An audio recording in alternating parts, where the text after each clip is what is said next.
My name is Neil McKenzie. I'm Director of Marketing here at Universal Furniture.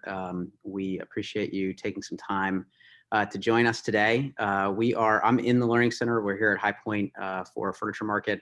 It's been a different experience, but one that I think everyone has done a good job of putting in different safety measures and policies and what have you to ensure everybody can come in, do what they need to do, and do so safely. So if you are coming into town, or if you are in town and you've not made an appointment to visit us, you can do so by contacting the design line or contacting your sales representative.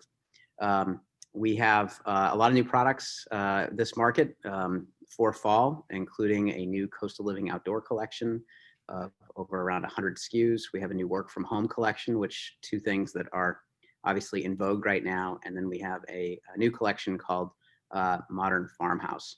So we are excited about these introductions, as well as things that have recently been introduced and are in stock, which is probably something that a lot of people are interested in. So today we are joined by Gail Doby and Aaron Weir.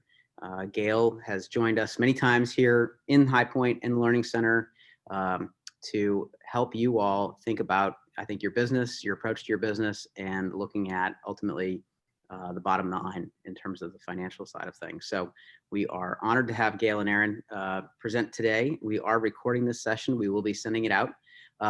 There's also a little chat button at the bottom, and you can go ahead and ask questions. I think Gail and Aaron will wait until the end to address those in bulk. But we thank everyone for taking the time this morning. So Gail and Aaron, I will go on mute and close my camera and let you guys take it away. Thanks so much, Neil. We always love coming to speak at Universal, and today we're coming to you virtually, and we're happy to be a part of that.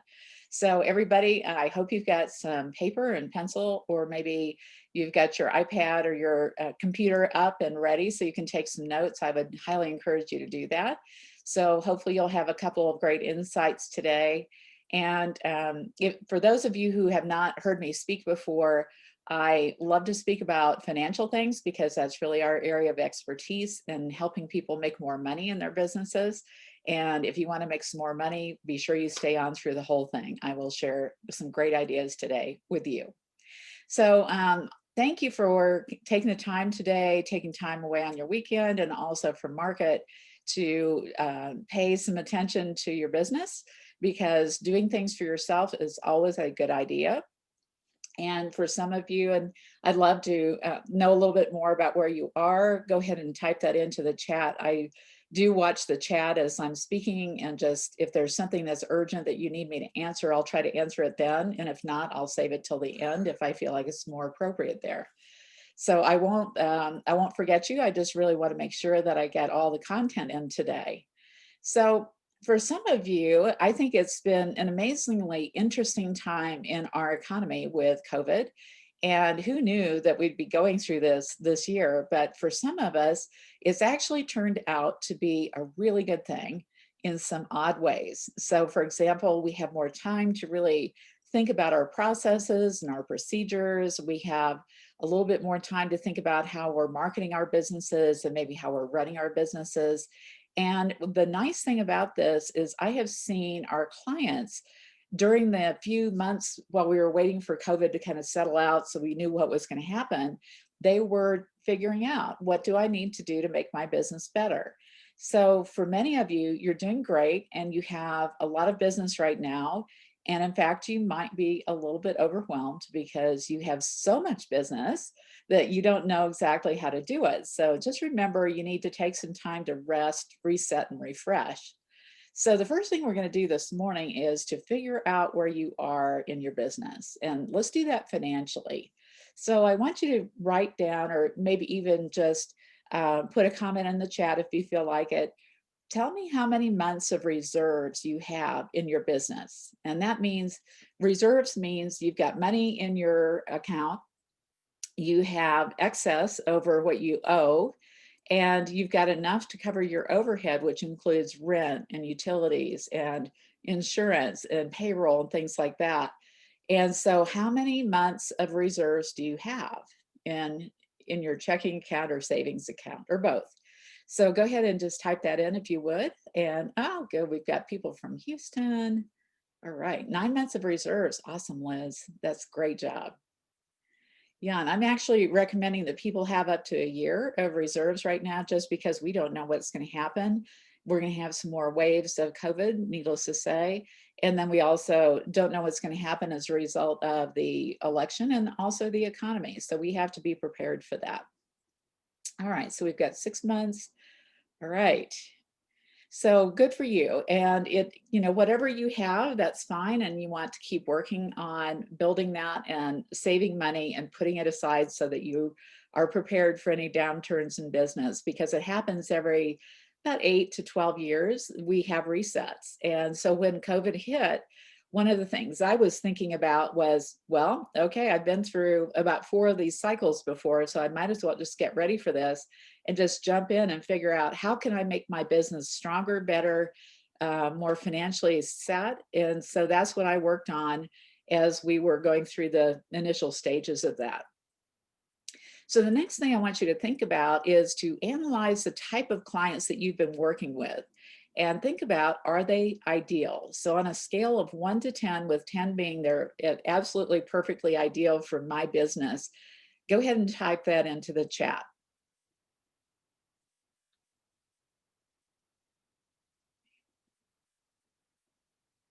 Okay, 7.5. Okay, so the question is, I want you to analyze the type of clients that you've been working with. Are they ideal on a scale of 1 to 10, and 10 being the most ideal?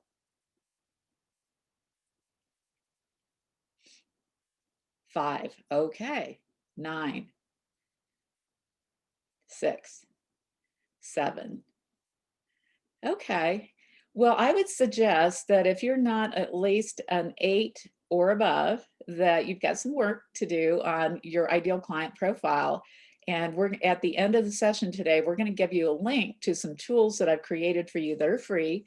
And one of those is the ideal client profile. And I want you to go ahead and download that and do the exercise so that you know who you are trying to attract. And if you have multiple lines of business within your company, then I want you to go ahead and do that for each one. So for example, if you're residential, then you'll do one profile for your residential clients. And if you're commercial as well, you'll do that for your commercial clients. So you'll do each of those, and you should really review these a couple of times a year just to make sure you're clear about what you're trying to do and who you want to work with. And as you start doing this, you'll notice that you will attract more of the right clients if you'll do this exercise. And the reason why is kind of like what we call reticular activation. If you buy a white car and you're driving down the street and you see another one just like yours, that means that your reticular activation system has seen that car and now you're aware of it. And so you're more likely to see more cars just like yours. And I'm sure you've probably experienced that. So the same thing for ideal clients, you want to have reticular activation working for you. This is also important for your employees because they need to know who your ideal clients are as well. So be sure and do this exercise because it will really help you. The other thing I want you to think about is, what do you like about your business right now? Just pick one thing that you really like and go ahead and put that in the chat for me. I'm going to make you work throughout this whole session because I want to keep you engaged and involved. And then also type in what you don't like about your business right now. So go ahead and give me some of those answers. I'll give you just a second to do that. What's working is repeat clients. That's great. What else? I like our processes. We finally cleaned it up. I like our team. Fabulous.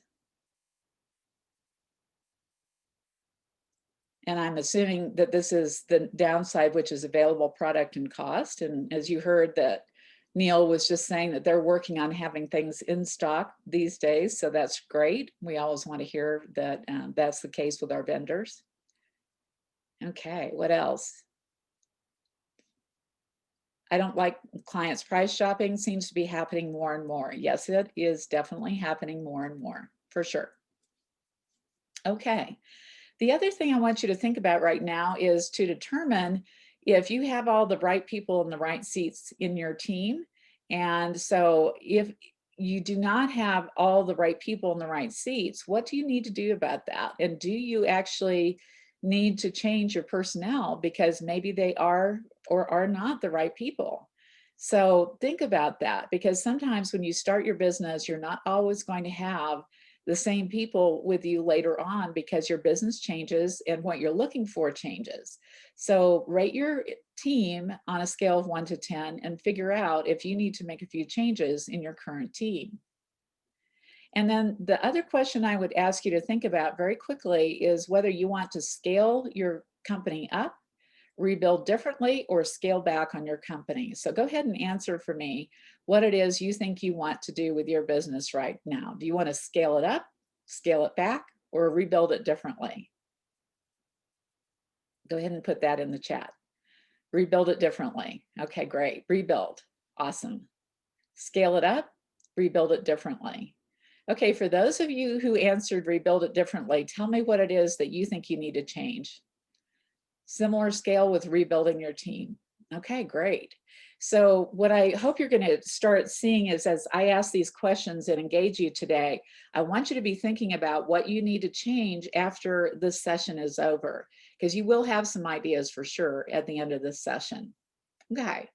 So let's go on to the next slide, Erin, and let's talk about some of the things that you need to have in place. And this is the perfect year to do this when you're not traveling as much.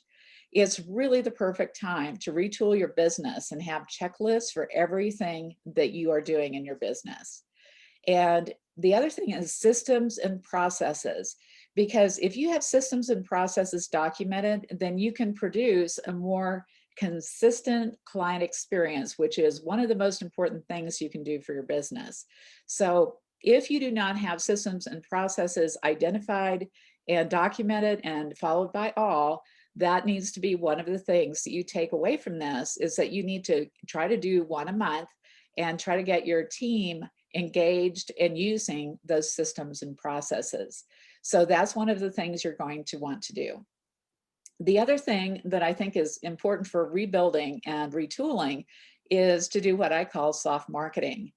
And it's important to be doing marketing all the time, and especially when you're the busiest. And I might just repeat that a couple of times today, but the time you need to be marketing is when you are the busiest.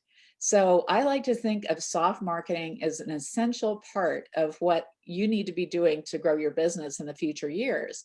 Even if you're busy right now, you need to be thinking about your future pipeline and building that. So think about how you can rebuild and how you can prepare for where you want to go in the future. Because I think what happens for a lot of us is that we think about where we are right now, and we're not really thinking about, well, what happens if I really grow maybe 25 or 50% in a year? What do I need to do? And what do I need to have in place for me to be able to run my business effectively and keep my clients happy? So this is a perfect time to be thinking about that. So the next thing you want to be doing is stepping up your soft marketing. And let's talk about what soft marketing really is. It includes several things. And one of those things is networking. So one of the things you want to be thinking about is who are the top people that you need to have relationships with. It could be architects, realtors, top contractors, and other people that have clients that you are serving and they serve as well, because some of those people can also do referrals to you. And I'll give you a story about this. I was talking to one of my clients this past week, and she's been in my coaching program for about 7 years. And when she started her business, she was in the low six figures in terms of revenue. So she wasn't making a whole lot of money. And she really wanted to build her business. And here we are 7 years later, and she has 10x her business. And I was talking to her the other day and I said, so what did it for you? What are the things that you did that made that happen? And she said that her networking, she was very consistent and spent years doing it. And we had talked about this early on, that she had a plan together so that she was actually building relationships with all these people. And now the referrals are just coming in left and right. She can't even do it. She can't keep up with it all because she has so much business. So that is a long range strategy, but it's one that works really well. And that networking can be as simple as just reaching out, having virtual coffees. It could be sending someone a fun gift. It could be sending an email. It could be sending a handwritten note, which is a very effective way of getting people's attention because most people do not do that anymore. So that could be one of your strong suits. The other one is to keep in touch and get in touch with past clients because that's one of the easiest ways for you to get more business. So if you go back to past clients that you worked with in the last 1 to 2 years, you could probably get 1 out of 3 of those to do a new project. So that's one of the easiest ways for you to get additional business. And the other one, of course, is to add on projects with your current clients. Typically, you can close 1 out of 2 of those. And then everything else that you do in business and in marketing is going to take you longer and cost you more money than those 2 things that I just mentioned. So be sure that you're putting your focus right there at the very beginning. Also, videos, that has become really big for a lot of designers. They're doing a lot more of the Instagram lives and the Facebook lives, and they don't have to be long, but you can do stories and do and maybe a 30-second to 1 or 2 minute video. And that's a good way of building your brand. So that's something you can think about. You don't have to do anything fancy, and you can use your cell phone and shoot those every day. Just be consistent in whatever you're doing in your marketing. Social media also is very important. And I think that we have several clients who have a large presence and they might have at least 10,000, if not 100,000 or more people that are following them. And so the more people you have following you, the more likely you are to get some clients as a result of that. So we have clients getting jobs all over the country as a result of social media. And then the other thing that you can do is PR. And even today, PR can be done very nicely in a virtual setting, and it really works well. And that's a great way to build your visibility. But again, that's a longer term strategy, and it costs a lot more money than some of the other soft marketing. But those are also very, very good ways for you to market your business. The other thing that is going to help you build the bottom line of your business too is to invest in your personal development. So be sure and pay attention to what it is you need to be learning and what skills you need to be developing for both yourself and your people. So as you are building your business and thinking about where you want to go in this next year, I would highly recommend that you're spending some money on yourself in personal development. And wherever you spend money on yourself, you are going to invest your time as well. So I find people that attend, it's great to come to these virtual events that are free. But once you put money behind it, that's when you start really seeing your level of commitment go up and your willingness to engage and do things, that it starts paying off in a big way. So I think that's really important. And I think it's really important for you to also realize that this is part of what builds financial stability. And I've been in business for years. And one of the things that I do, and it drives my team crazy, is I'm constantly learning. I'm reading, I'm going to classes, I'm pushing myself. I never give up because to me, I want to stay fresh and relevant. And I want you to do the same thing too. So, and this is great. Brad spends 5 to 10% of revenue on personal development. Perfect. Good for you. Such a great idea. So the next thing is to find somebody who is a mentor for you and make sure that you're getting shortcuts because, to me, I would rather go pay somebody a really healthy fee to give me the answers quickly and easily so that I can get those implemented and move on. I tend to go for people who are experts versus going and just getting a lot of general information. So figure out what it is you need to learn and go find somebody who's an expert in that and get training on that. If it's project management, then go find a really good class on that and take that. The other thing I think is really important and will help your bottom line in your business is to join a mastermind group. And as the saying goes, many hands make light work. So this will be very helpful in getting shortcuts and avoiding years of mistakes. So this is one of the fastest ways to get help and also to feel more engaged and supported by your peers. And let's go to slide 10, Erin. So the other thing is to attend as many virtual trainings like this as you can to improve your knowledge and skills, because this is the perfect time to sharpen your axe. And in my opinion, some of the biggest mistakes we have or we see designers making is they're trying to figure out how to make more money, but they really don't know how to do that. And so make sure that you're sharpening your axe and you're getting training on finances if that's not your strong suit. So it's really a good thing for you to start thinking about comparing where you are right now with where you want to go. So I want you to think about what is the gap between where you are right now and where you want to be going. So think about that and really give yourself a little bit of a second to think about what it is you need to change or learn right now that would help your business. And go ahead and chat that in for me.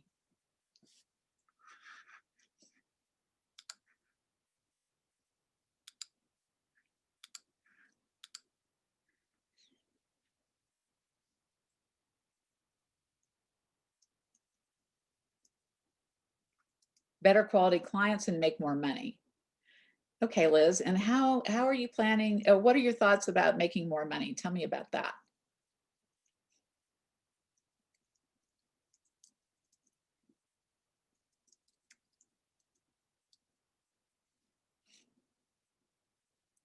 Okay, be sure to share with that. Because what you want to do is understand what is it that's holding you back, or what are your roadblocks in your business. We call these constraints, and you want to think about what those constraints are. Okay, so she feels like clients are price shopping and there must be a better way to bill properly. Well, a part of that is setting expectations with clients. So that's going to be really, really important. Okay. So the other thing I mentioned just a second ago, and I promised you I was going to repeat it, is you have to market when you're the busiest, because you are always filling that future pipeline. And whatever business you have today, if you are swamped and you just feel like you can't even breathe, that's when you should be marketing. And that's one of the hardest things to do. But if you can do that, you'll have less of the big ups and downs in your business. You'll find it being a little bit more level, and you will have the opportunity to turn people down if they're not a good fit for you. Because what happens is, for the people that wait to market until they actually have time, they have to take on clients that they really don't want to work with, or they're not ideal because they're starting to worry about whether they can pay their bills. So just be aware that that's one of the biggest mistakes that I see people making. So the other thing is, a lot of people don't understand their current financial statements and how they work together. And I think that's one of the things that I see most frequently. So give yourself a rating really quickly on how well you think you are able to read your financial statements. And so, for example, on a scale of 1 to 10, where are you? And 10 being really, really good. So a 9 means that you actually know how to calculate gross margin, net margin. You understand cash flow, that you project cash flow, that you're looking at your financial statements every month, and all of that. Okay, so a lot of you think you're 9s. Okay, that's awesome. All right. So here, let's start talking about how we can increase your bottom line. And what I want you to do, and Erin, we're on 14, is that I want to show you how to improve your financial results. So the things that you can do right now, and the simplest thing is to raise your fees. So whatever you're charging, you can raise your fees. So even if it's just 5%, say you're charging, let's just say $200, and you raise your fees by 5%, that's only $10 an hour. So you could go to $210 an hour. If you're $100, then it's $105. So just do that. That's a very simple way to increase your bottom line. The second thing is to increase your markup. So your markup is a very simple thing to do. And say you're charging, say 20%, go to 22%, 25%. And those are really simple things that will immediately impact your bottom line and go straight to your bottom line. Also, you're going to reduce costs. And one of the things I tell people is if you can reduce your cost by 5% overall, which is not a lot, then that also can make a huge difference. And then also increase the amount of revenue. So that means that the simple things that I talked about earlier, such as adding on to a current project with a client and maybe doing, say you're doing a kitchen and you say, hey, why don't we do this mudroom too? Because that's, you're going to see that from your kitchen and your family room. So why don't we go ahead and do that as well? A simple thing like that could increase your sales by 5 or 10% if you do it with all of your clients. And all of these things together can make a huge difference. If you can increase the transaction sizes, that's the way you do it, is you can do add-on projects. And also, if you're doing this combination of higher fees and markups, then you'll find that automatically your transaction sizes increase for your clients. And then also increase the frequency of transactions. So for example, if you have clients that are doing a project and they've talked about doing some future things, try to get that transaction to come in earlier. So for example, they say, okay, I think I'm going to do that in a year from now. Be talking to them and laying the groundwork for maybe bringing in that project at an earlier date. So that will increase your revenue as well and your bottom line. Okay, next slide. So the other thing that I see that a lot of people don't do, and this is one of the things that I highly recommend, is that you create a budget every year. So do you all have budgets? Just go ahead and let me know in the chat. And I'm going to explain what I mean by bottom up budget here in just a second. Okay, Diana says yes. Good. Nope, but curious. Okay, great. And yes is, that's great to see. Okay, so if you don't have a budget, then I want you to think about your budget in a very different way. And I teach this in my VIP days to all my clients because I think this is really important. And that is to think about how much do you want to make before you even build your budget. So for example, if you want to make 100,000 a year, how are you going to do that? So let's say that you want to make $100,000 and you want to have 100,000 net profit. So really that if you add those two together, that's what your income is. But let's just say that you have the goal of paying yourself 100,000 in salary, and you also want to pay yourself $100,000 net profit. So what I want you to do is really think about those two things, and you plan from the bottom up. So for example, if your net profit is $100,000 and you're making a 10% net profit, then all you have to do is multiply 100,000 by 10. And that tells you that you need to have $1 million business in order to, if you're getting 10% net profit, in order for you to make money. So in the last slide, what I was telling you that if you raise your fees, your markup, you reduce your costs, and increase transaction sizes, you can probably double your net profit just by doing a 5% change in each of those categories. And then the next thing is to budget from the bottom up. So if you know that you typically make 100,000 net profit, then again, you will know that you need to do 10 times that amount to be able to, in revenue, in order for you to hit that number. So that really helps a lot. And just remember, you should have a salary for yourself. And this is getting into a little bit of accounting, but if you are a subchapter S company, that's the way you're set up, you do pay yourself at least 50% in salary. So shoot for 100,000. And I think that's a really good goal for most designers. And we have a lot of clients that are making multi-hundred thousands in their businesses, and it's entirely possible to do so.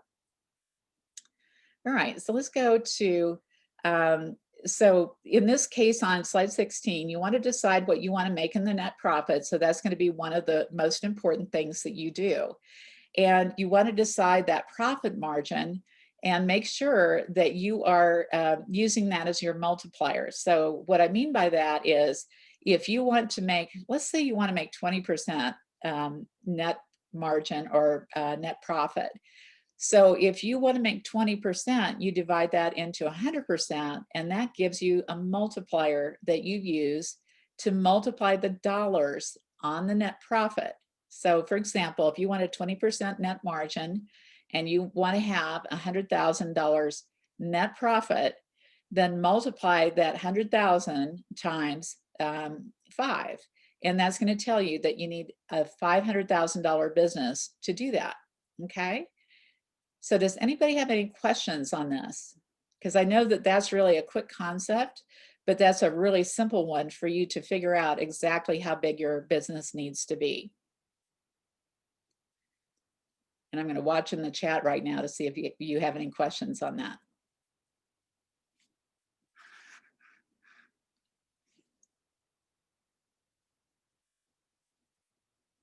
Okay, so again, decide what you want to make in net profit. So figure out the dollar amount that you want to make.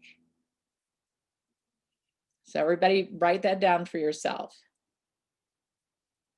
Do you all know what your net profit margin typically is? Do you know if it's 10%, if it's 8%, if it's 20%? Just give me a yes or no if you know typically what that is. Okay. Okay, so all right, so if you're not consistently aware of this, I'll give you more like below at 8 on your rating for your financial, because you need to know this. And this is something you should be paying attention to all the time. So on your profit and loss statement, you should know exactly what your profit margin is. So if you are making, let's just use 10% though, and if you want to figure out how much you need to make for the top line revenue, you divide the net profit margin, which we're going to say is 10%, into 100, and that's going to be a multiplier of 10. You're going to multiply 10 times whatever the net profit dollars are, and that's going to tell you that you need $1 million business. So what I would suggest too is you're going to be able to see this recording later, and I would go back, pull out your P&L, and I would look at that and figure it out for your own business. It's a really good exercise. Okay, so the next thing that I'm going to tell you that's really important is that I think that a lot of people do not monitor their financial statements very regularly. And it's not just your P&L. You really need to be looking at your balance sheet as well and understand what that statement is all about and what it does for your business. And I talk to people about the fact that your P&L is where you are today, and it's showing your numbers for the current year or the current period, like the month. And the balance sheet is really about the past. It's all about where the money is that came in that maybe you collected, and it's sitting in your checking or savings account. And you've got deposits from clients, and none of these have been invoiced yet. So once you invoice things, it goes over to your P&L and removes itself from your balance sheet, unless it's cash that you're receiving in.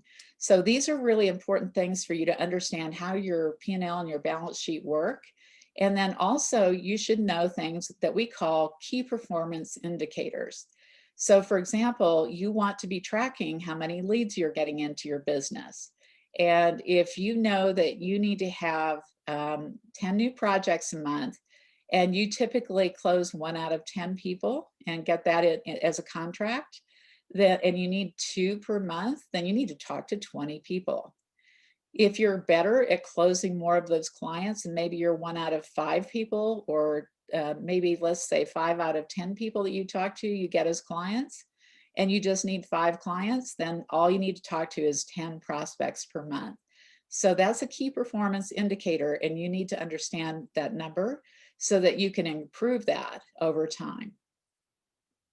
So the next thing you want to be working on, and I'll ask this question because I have a feeling I know the answer to this. Do you actually track your cash flow and project your cash flow? Go ahead and say yes or no. And don't feel bad on your answers, because again, most people are not trained in finance and they're not trained in business. And so these are things that they're not typically doing on a regular basis. So, okay. Okay, Liz says we do it with our CPA quarterly. That's awesome. And Sue says no. Lisa says no. Okay.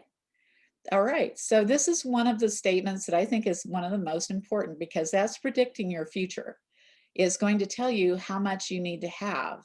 And the question was shown a few minutes ago that you need to know what to project or what your future business is going to be. And I would say that typically you want to have about a 6-month pipeline built up. And if you start seeing a rapid drop off in one of the future months, then you need to start marketing and make sure that that pipeline is full. So again, remember what I said, third time's a charm, that you need to be marketing when you're the busiest. Okay. So be sure to remember too that you need to have reserves in your business. You may need somewhere between 3 to 12 months of reserves. And some of you already said you had 6 or 9 months. That's great. And I'm tending to recommend up to a year of reserves right now. And that means that you would need 12 times your operating expenses. Or if you look at 2019 and you say that it cost you $200,000 to operate your business, then you need $200,000 in the bank in reserves, in addition to what you need to have to pay all of your bills for your products, and that's going to be really important. So be sure that you're planning for that amount of money to be in your checking account. So the next thing is too that a lot of people don't know how much money in the bank is theirs to spend. And that's a common issue that I see with a lot of designers. And so what they see is that, and I've seen this happen multiple times. Oh my gosh. And it happened a couple of years ago. I had a client that was saying to me, I've got 21% net profit, but where's my cash? And so I had her send me her balance sheet. And what had happened is she saw this money in her accounts.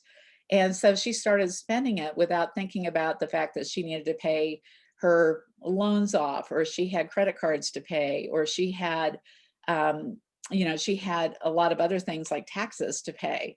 So she wasn't paying attention to that, and she got herself into cash flow problems because she had spent too much of the cash that was sitting in the bank. So you really need to know, how much you can spend.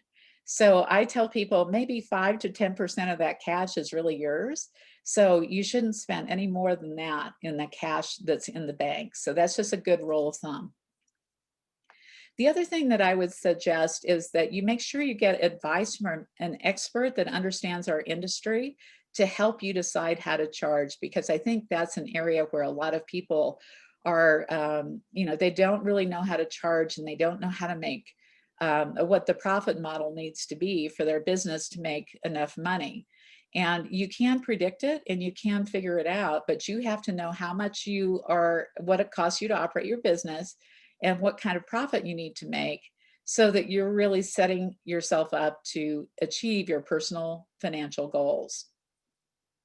The other thing is a lot of people lack confidence around numbers, and they end up undercharging, and that results in poor financial results or business failure. So it's important for you to make sure that you're charging enough for all of the things that you are doing. And so, for example, when I said earlier today that you can easily charge an additional 5% on top of what you're currently charging, I would tell you, you will not lose business from that. In fact, you'll make more money from it, because a lot of people actually judge designers based on what they charge. So if you're too cheap, then they're going to think, maybe she's not as good as this other designer down the street that's charging more money. It's not always the case, but it is in some cases that you can actually undercharge and be leaving money on the table. So knowing how to make money in this industry is one of the biggest challenges for most people. So what I have done is I've created what's called an easy budget calculator, and it's part of our profit and pricing toolkit that I'm going to give to you today. And it's one of the things that I think will be exceptionally important for you. So what I'm going to do is I'm going to go ahead and, Erin, if you'll just let me take the screen, I am going to share my screen.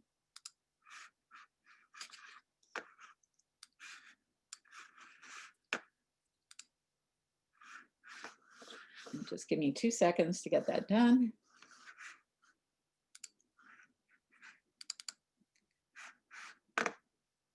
All right, so can you all see my screen right now? I'm going to expand this. So I'm going to walk you through this calculator because it's a great tool. It took us months to develop this, and we've gone through a lot of going back and tweaking and making it better. But I'll tell you that down at the bottom of the screen, you're going to see several tabs at the bottom of the screen. And the first page is just what the project name is and information about how to use the calculator. So I'm going to skip this first page. We've already called this job name 123 Main Street. It's a renovation project. The client's name is Bob Smith, and we have the date in there. So let's go to this next screen, and I'll get that a little bit bigger so you can see this. And I'm just going to do this very quickly and walk you through this. This is a really simple way for you to have some sort of an idea of what your project is going to cost to do.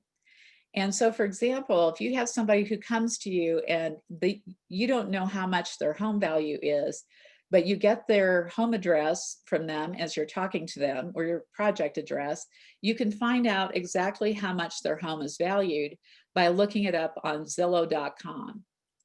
So let's say that you have a $2 million home, and let's just put in some numbers that you can ballpark to help put together an estimate. And literally, this estimate is so easy to do, and can take you less than 30 minutes for sure, and probably even 15. So let's say that you're going to do half of the house, you're going to work on the majority of the common areas of the home. And let's say that's 50% of the project. And if you notice here, there's a little down arrow, and you can pick what percentage of the house that you're going to be working on. Let's say it's going to be 50%. And let's say that the cost of the home, or that the square footage of the home, is 10,000 square feet. And so in this case, let's say that you're doing 5,000 for the project. Let's see, let me take that back. So the size of your project that you're going to work on is 5,000. Let me do that. There we go. And then the entire footage of the job is 10,000 square feet, but you're only working on 50% of the home. So if you're going to use existing furnishings in the home, let's say that you're going to use 50% of their furnishings in the home, and you're going to buy 50% new. So you can enter these numbers in, and it's going to start developing an overall budget for you of what could be a potential budget for the whole project. And here in red, you get the opportunity to override this budget that we're creating below. And if your client tells you, I've got $250,000 to spend, you can enter that number in here, and it's going to change the budget down below to 250,000. You can see it right here in line 23 and in column C. Is everybody with me on that? I'm going to go check the chat and see. Okay, is everybody up with me on that? Okay, terrific. So you can use this as your budget override if you choose, but I'm going to take this out right now, and we're just going to say 0. And so we're going to do our calculation based on the size of the project. And then you can say, okay, I'm going to do a renovation for this house, and that's going to be 20% of my budget. So you can, again, these are estimates, and you could do this at the beginning based on your initial conversations with your client, and come up with some basic numbers. And then the other thing is you can enter in a percentage of your overall budget for your design fee. You'll notice that there's a down arrow here, and you can choose what percentage of your project is going to be for design fees. I typically find that it's between 20 to 40% for my clients, and so we'll use 20%. You can now enter your project markup, and the reason we're doing this is that I want to get to a net number of how many dollars I have available to spend of actual dollars with my vendors. So if I want to go buy a cravat, I'm going to come up with a budget that is going to tell me how much I can spend in cravat and Lee Joffa and all the other vendors, Curry and Company, and then we'll have a way to create a budget per room. So I'll show you that in just a couple minutes. So then what you do is you can put in a renovation markup. And so if you're going to mark up everything on your renovation project at 10%, or let's call it 20, we'll put that percentage in. And then you can enter in your sales tax percentage. So let's say it's 8%.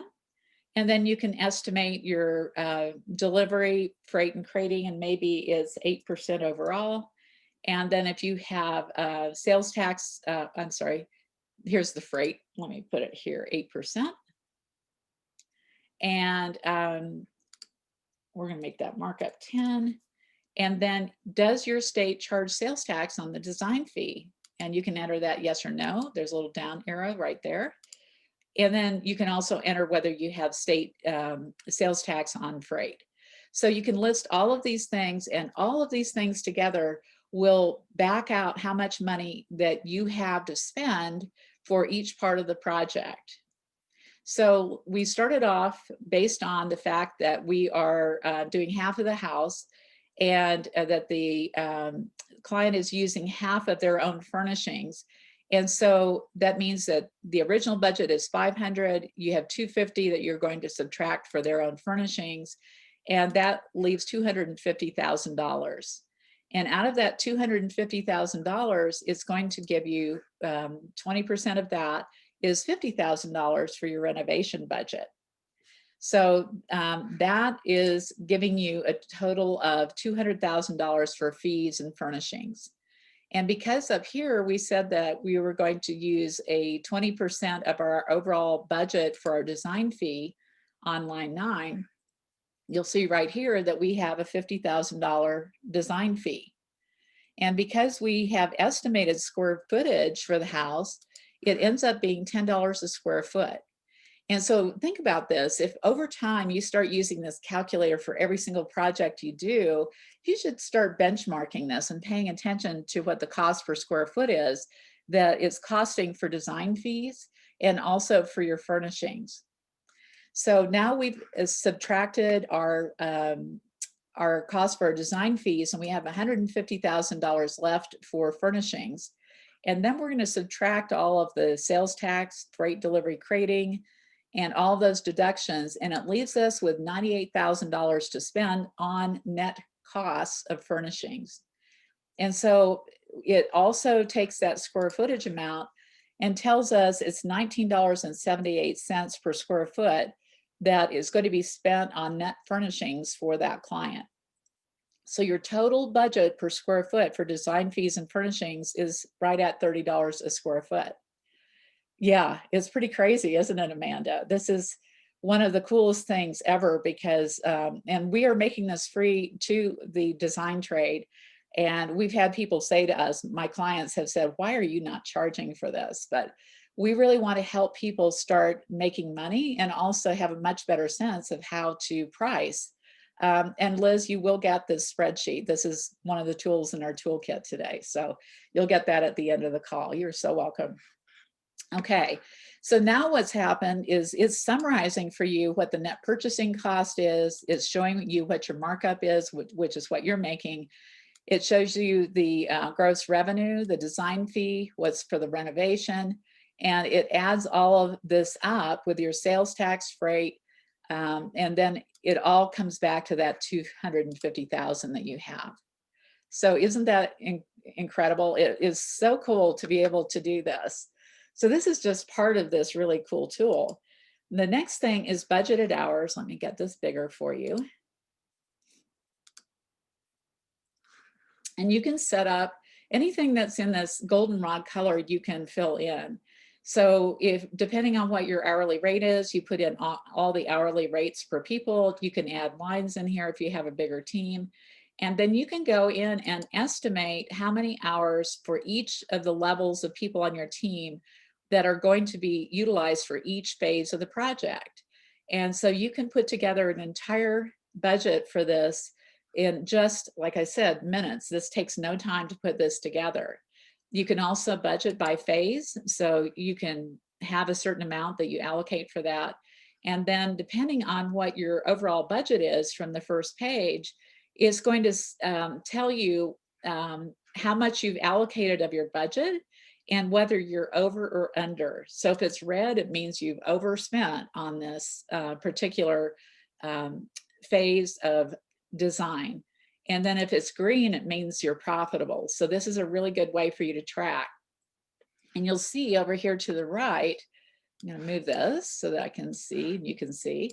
You can also track after the project is done, you can go back and track how many hours you actually spent. And it's going to tell you if you were profitable or not for each of those phases.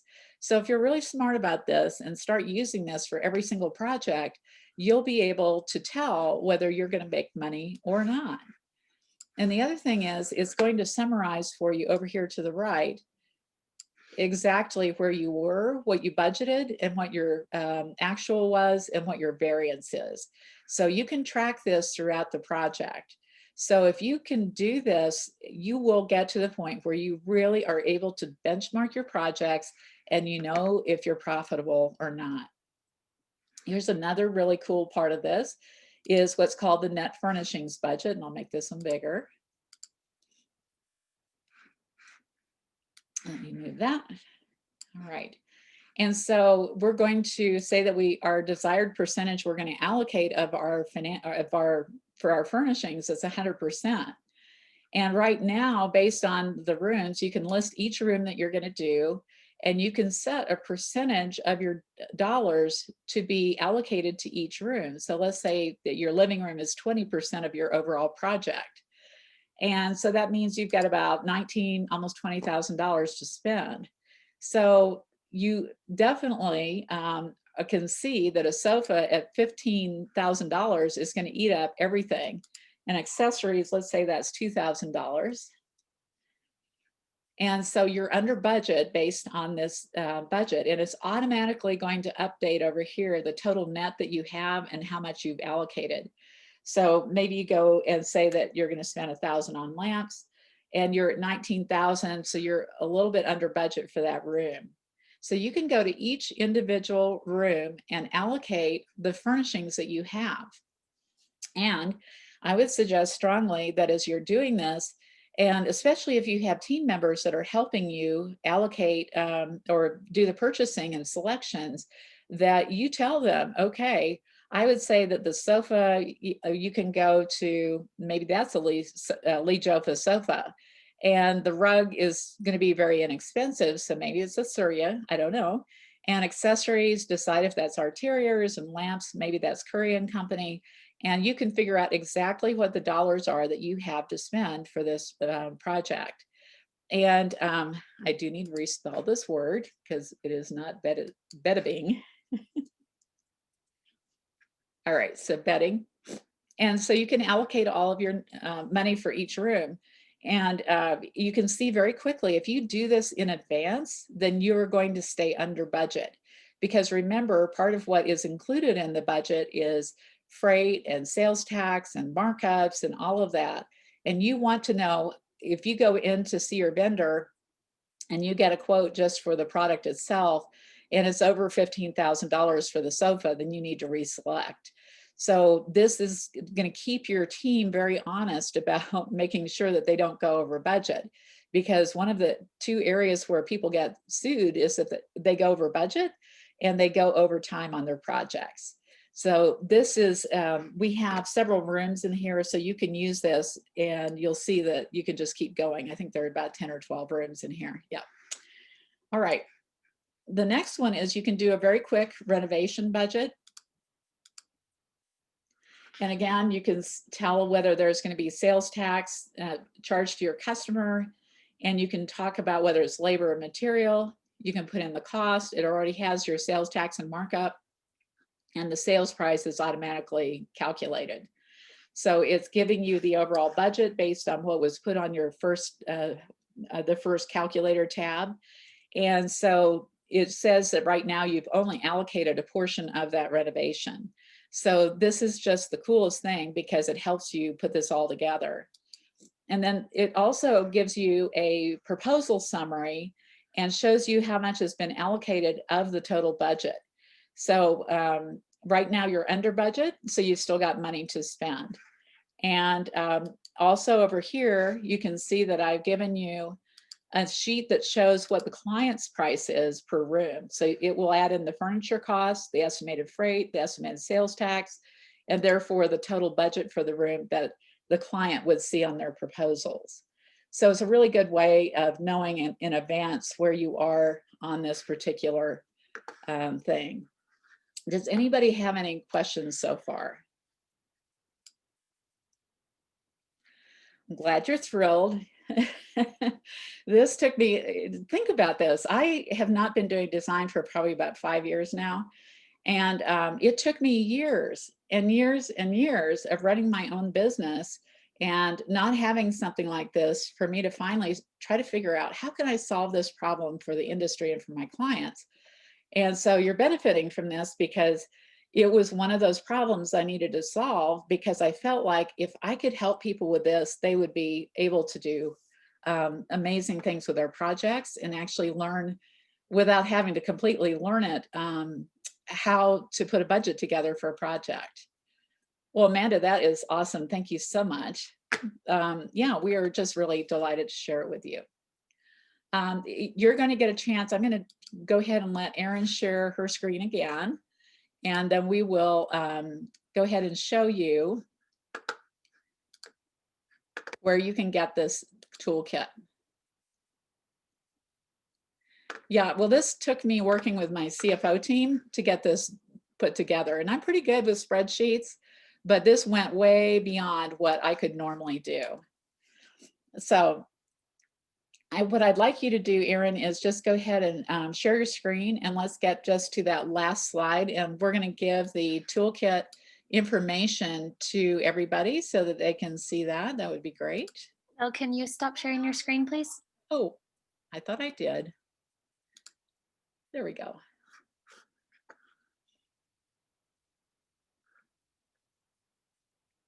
All right. So if you've got your cell phone, go ahead and pull that out and just take a picture of this. And that QR code will automatically take you to the download page so that you can get that. Okay. I think I've got all of about a minute to answer your questions about today. And did you learn anything today? Was there anything that you heard that you have not heard before?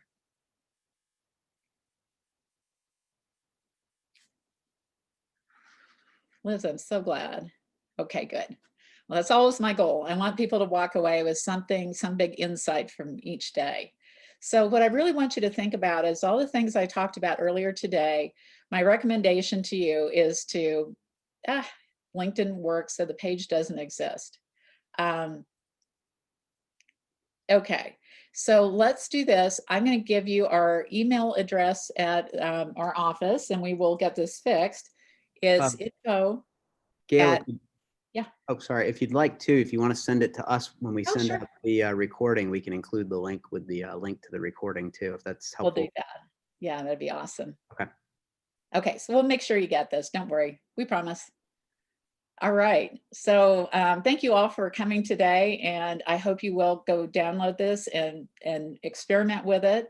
It's really easy. We actually have a training video in there, and we also have the ideal client profile. We have a white paper on how to price your services, and also a document if you're interested in looking into coaching. It talks about what you need to know to hire a coach. So you are also welcome, and it was my pleasure being here.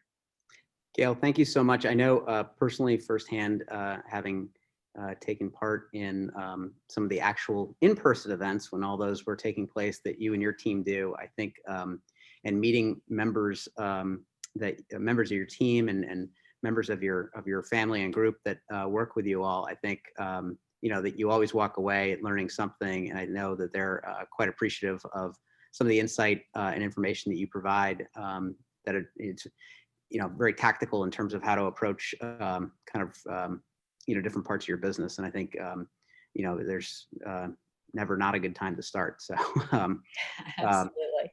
yeah, this was great. As mentioned, we will include the link when we send out the recording of this. Give us a couple days, probably by Tuesday, you should have that in your email. If you have any questions once receiving that, we can either connect you to Gail's team or follow up with any additional information you may need. So Thank you, Gail and Aaron and your team, and thanks for everyone for joining us. We have a few more events virtual this week here at Market. You can go to universalfurniture.com/market events to learn more about what those are and to sign up. And we will be sending out recordings if you're unable to make the entire programming. So that's another reason just to sign up to get that in your toolbox.